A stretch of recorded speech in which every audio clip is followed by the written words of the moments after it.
एक रेगिस्तानी इलाके में किशन नाम का एक लड़का रहता था।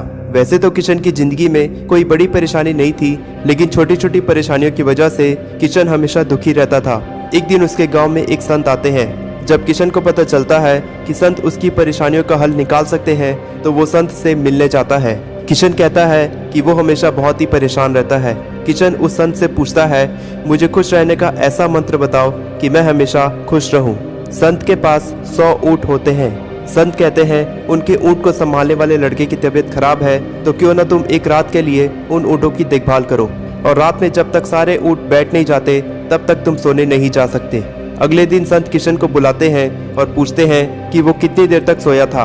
किशन कहता है, मुझे 1 मिनट भी सोने का मौका नहीं मिला, क्योंकि जब भी वो किसी एक ऊँट को बैठाता था तो दूसरा ऊँट अपने आप खड़ा हो जाता था। संत कहते हैं, तुम्हारी परेशानियां भी उन ऊँट की तरह है। जब भी किसी की जिंदगी से कोई परेशानी चली जाती है तो एक नई परेशानी उसकी जिंदगी में आ जाती है, और परेशानियों का आना जाना इसी तरह से जिंदगी भर लगा रहता है।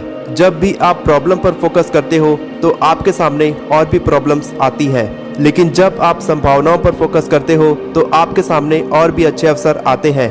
प्रॉब्लम फोकस्ड होने के बजाय आपको सॉल्यूशन फोकस्ड बनना चाहिए। अपनी परेशानियों पर फोकस करने के बजाय आपको उन परेशानियों का हल निकालने के बारे में सोचना चाहिए, क्योंकि प्रॉब्लम पर फोकस करके आप कभी खुश नहीं रह सकते। और अगर आप छोटी छोटी परेशानी से परेशान होकर अपनी जिंदगी बिताते हैं तो आप हमेशा दुखी ही रहेंगे।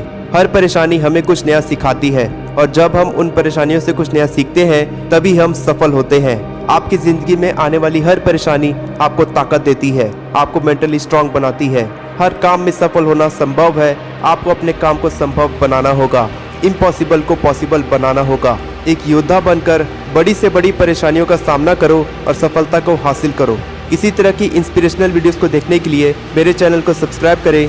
मैं हमेशा आपको इसी तरह इंस्पायर करता रहूँगा।